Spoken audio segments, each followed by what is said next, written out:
할렐루야. 오늘도 주 안에서 여러분을 진심으로 사랑하고 축복합니다.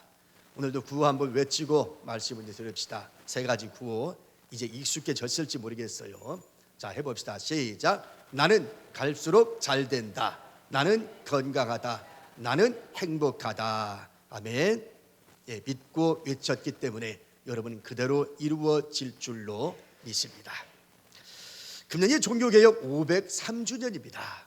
12월 마지막 주가 종교개혁주일로 우리가 예배를 드렸습니다만은 이어서 개혁에 대한 말씀을 가야 되는데 공교롭게도 우리가 11월 첫 주에는 해마다 우리가 추수감사주일로 지키다 보니 그래서 우리가 한 주 건너뛰고 오늘 이어서 종교개혁에 대한 말씀을 가보려고 그럽니다.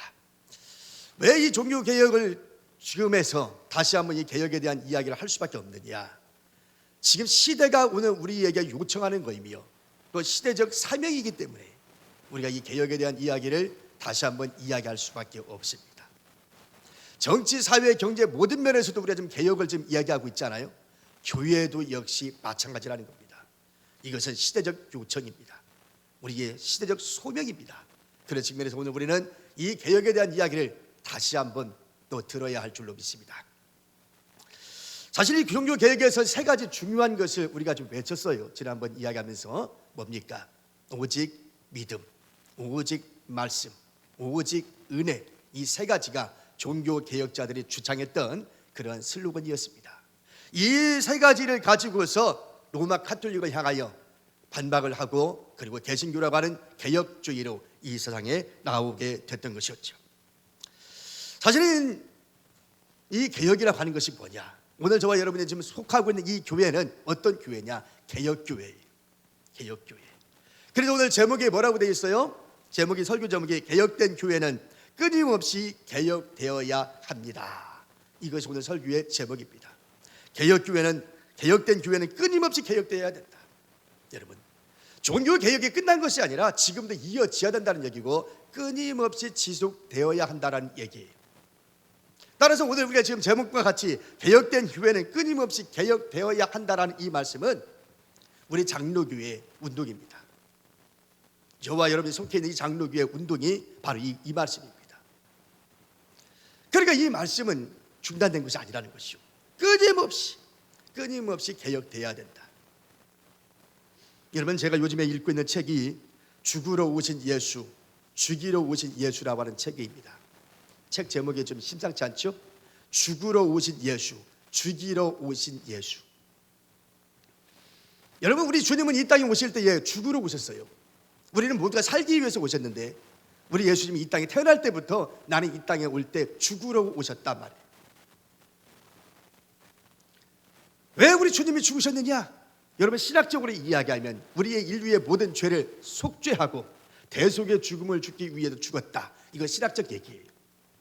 그렇죠? 이 신학적인 얘기를 지금 내가 논하고자 하는 건 아닙니다. 그럼 예수님 왜 죽었냐? 왜 죽으려고 오셨냐? 우리 주님은. 그런요, 이런 얘기라는 거예요.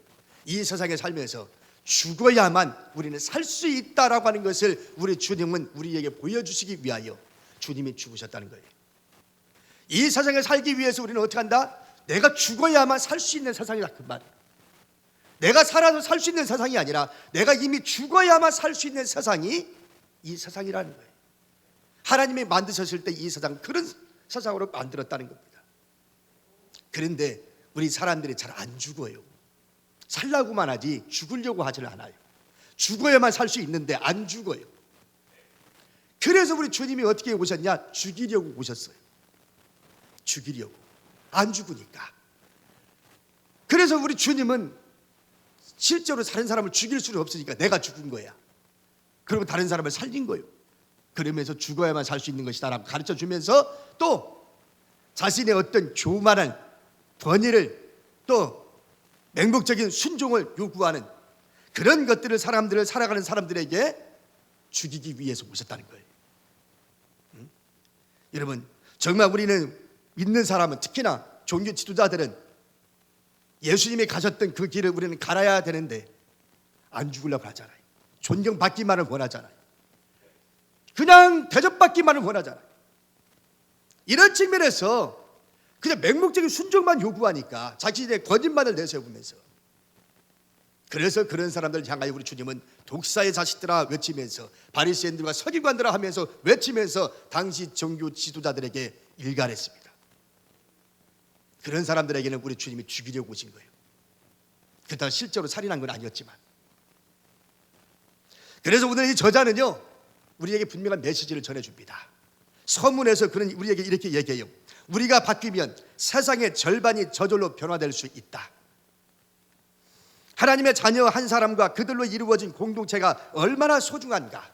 그것이야말로 지금 우리와 교회에 요구되는 시대 정신이 아니겠는가. 이것을 오늘 우리에게 얘기하려고 합니다. 이 저자는 내 한 사람이 변하는 것이 얼마나 소중한 것인지, 우리 교회가 변하면 세상 절반이 바뀔 수 있다고 얘기합니다. 여러분, 한 사람 한 사람이 객체가 아니라 우리 공동체 전체가 바뀌면 세상이 바뀔 수 있다는 거예요. 우리 주님이 그래서 오셨다는 거예요.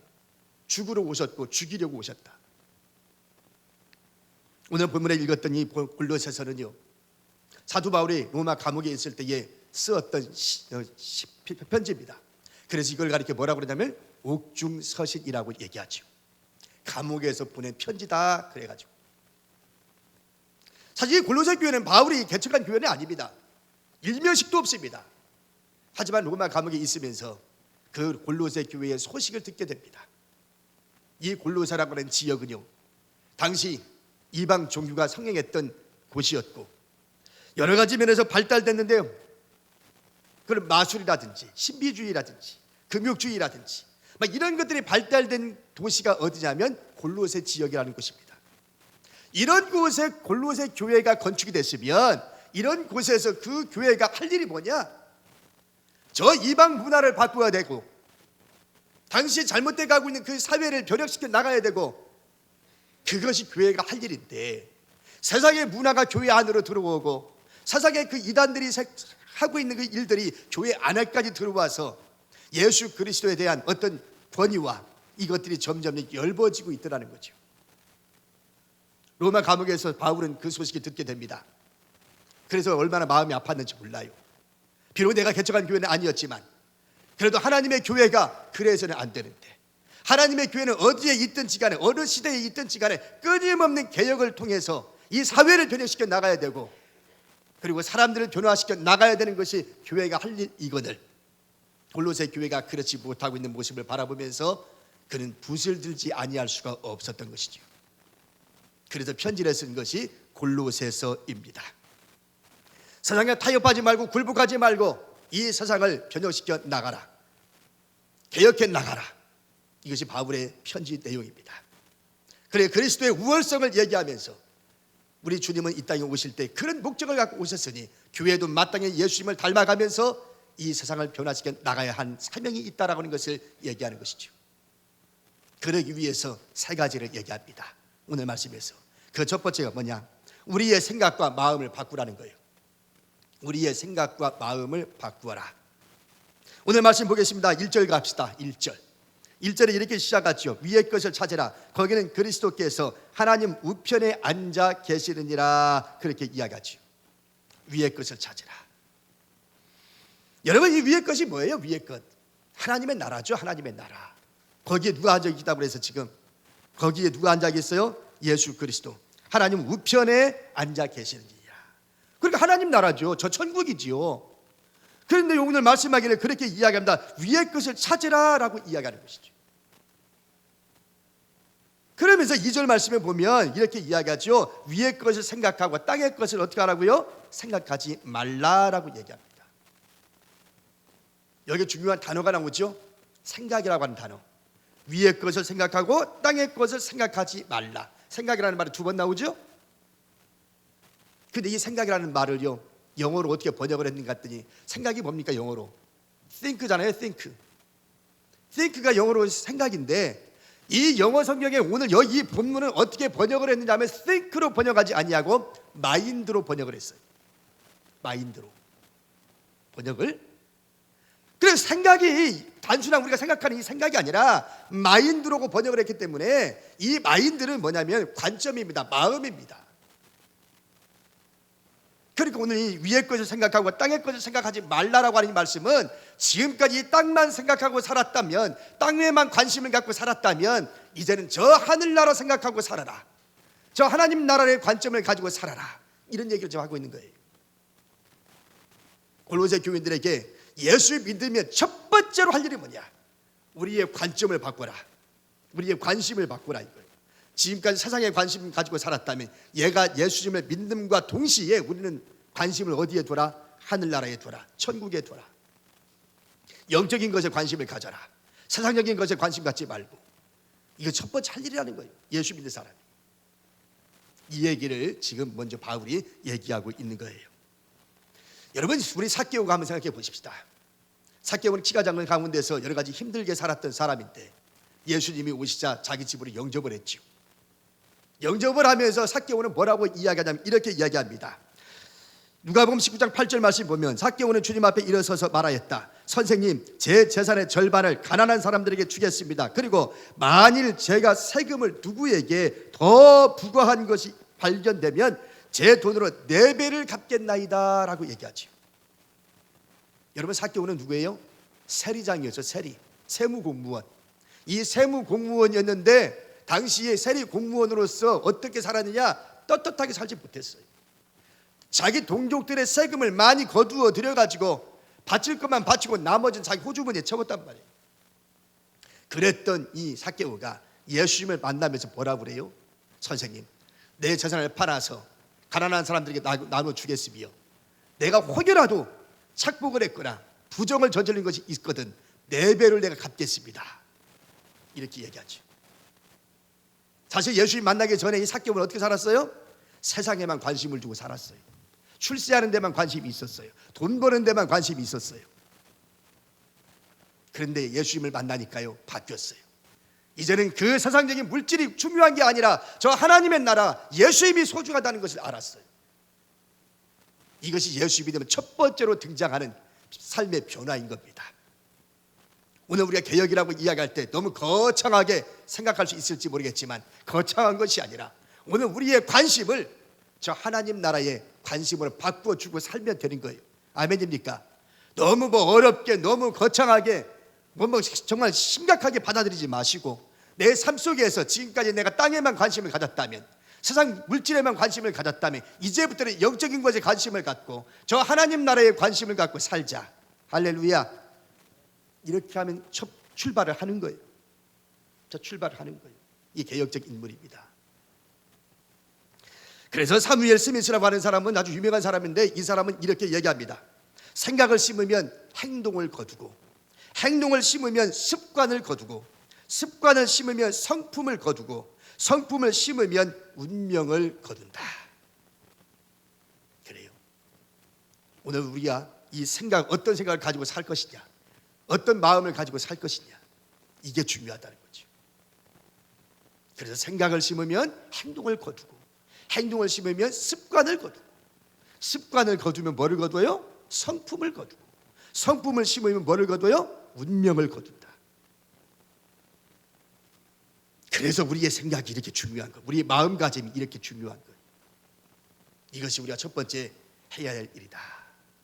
그 다음에 두 번째는요, 우리의 삶을 바꾸라는 겁니다. 우리의 삶을 바꿔라. 개혁이라는 것은 우리의 인생, 우리의 삶, 매일매일 살아가는 이 삶의 내용을 바꾸라는 얘기예요.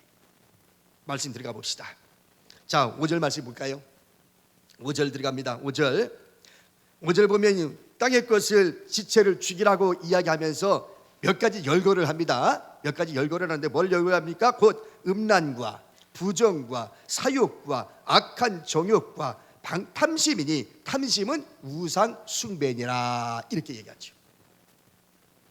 자, 그러면 이거를 제가 현대의 성경으로, 현대어 번역으로 제가 읽어볼게요. 그러므로 죄에 가득한 세속적 욕망을 버리십시오. 여러분 속에 파고드는 악한 욕망을 죽이십시오. 성적인 죄, 부정, 정욕, 수치스러운 욕망을 끊어버리십시오.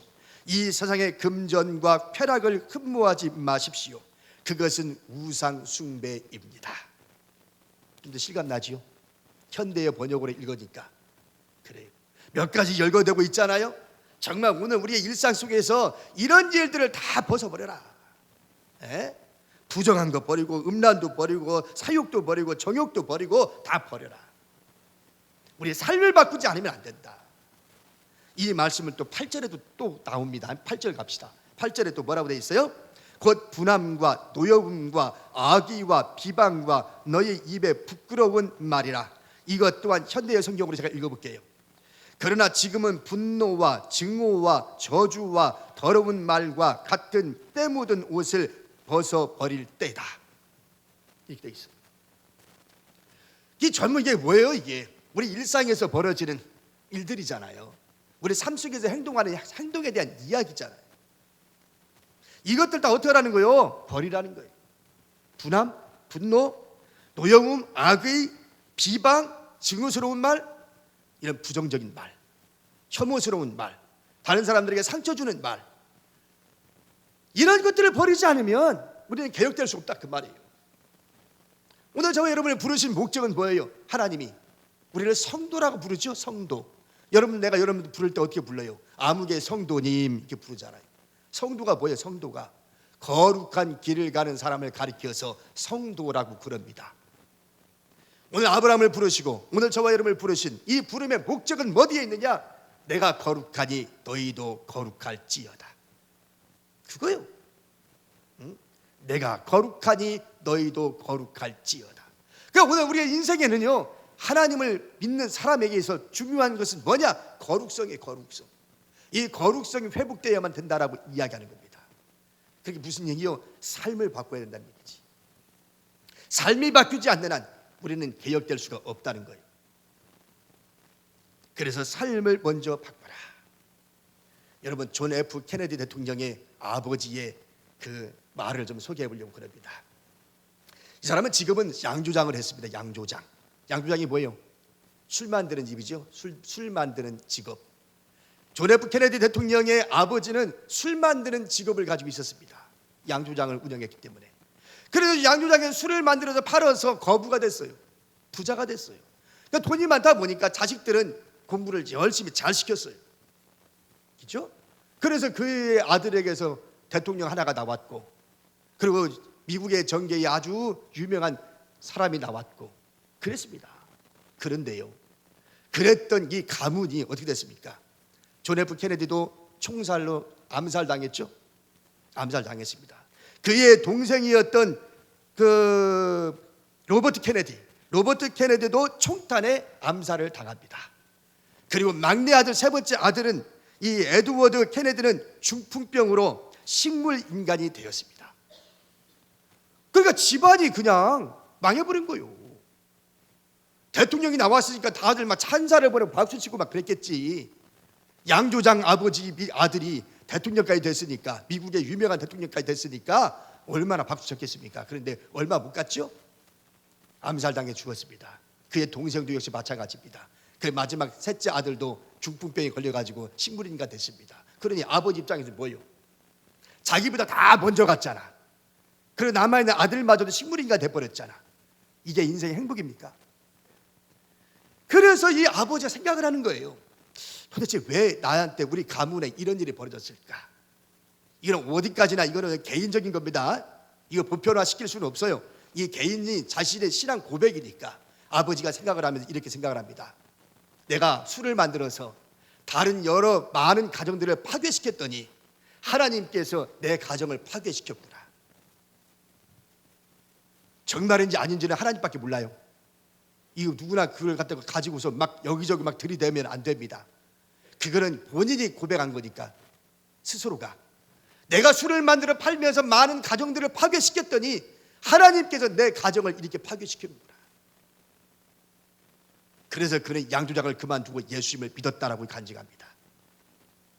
결국 오늘 우리의 인생을 바꾸지 않으면, 우리의 삶을 바꾸지 않으면 우리는 개혁할 수가 없다고 하는 것이죠. 그것이 오늘 이 말씀 통해서 우리에게 먼저 말하는 거예요. 이제 마지막 세 번째로 진리로 거듭나야 된다는 거예요. 진리로 거듭나야만 한다. 여러분 9절과 10절 볼까요? 9절과 10절 보겠습니다. 너희가 서로 거짓말을 하지 말라. 옛사람과 그 행위를 벗어버리고 새 사람을 입었으니 이는 자기를 창조하신 이의 형상을 따라 지식에까지 새롭게 하심을 입은 자니라 그랬습니다. 여기에 중요한 단어 두 가지가 나와요. 중요한 단어가 하나는 뭡니까? 거짓말이라는 말과 또 하나는 뭐죠? 새 사람이라는 말이에요.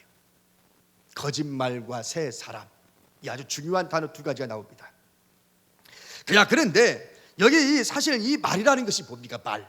여러분 말을 많이 하시잖아요. 우리가 말 많이 하는데 이 말이라는 것은 결국은 뭐예요? 우리의 인격을 보여주는 것이 말입니다. 맞죠? 그래서 우리는 흔히 그런 말 하잖아요. 사람을 알려면 그 사람이 어떤 말을 하는가, 그 사람의 말을 보면 그 사람의 인격과 품성을 알 수 있다, 이렇게 이야기합니다. 그렇게 예수님이 그런 말 좀 하잖아요. 사람의 입으로 들어가는 것이 더러운 것이 아니라 사람의 입에서 나오는 것이 사람을 더럽게 하느니라. 우리 주님이 그렇게 말을 합니다. 언제 이 말씀 하게 되냐면 마태복음 15장에 가면요, 예수님이 이제 막 전도하고 다니는데 예루살렘에서 바리새인들과 서기관들이 찾아왔어요. 그러면서 제자들이 손을 씻지 않고 떡을 먹었더니 이 사람들이 대뜸 공격하는 거예요. 여보시오, 당신들이 어떻게 장로의 유전을 저렇게 파괴시킬 수 있습니까? 어떻게 음식을 먹는데 손을 씻지 않고 먹는단 말이요? 그렇게 공격을 했어요. 참, 공격하는 사람들을 바라보면 너무 기가 막혀요. 아니 뭘 공격할 거리를 가지고 공격을 해야 되는데 손을 씻지 않고 떡을 먹었다고 그걸 가지고 공격하는 거예요. 장로들의 유전을 지키지 않았다고, 전통을 지키지 않았다고. 누가? 바리새인들과 서기관들이, 당시 종교 지도자들이. 아니 무슨 손을 안 씻고 먹을 수도 있지, 꼭 손을 씻고 먹어야 돼? 이잖아요. 아니 무슨 공격을 할 만한 걸 가지고 공격을 해야지, 손 씻지 않고 떡 먹었다고 그걸 가지고 공격하고 있어요.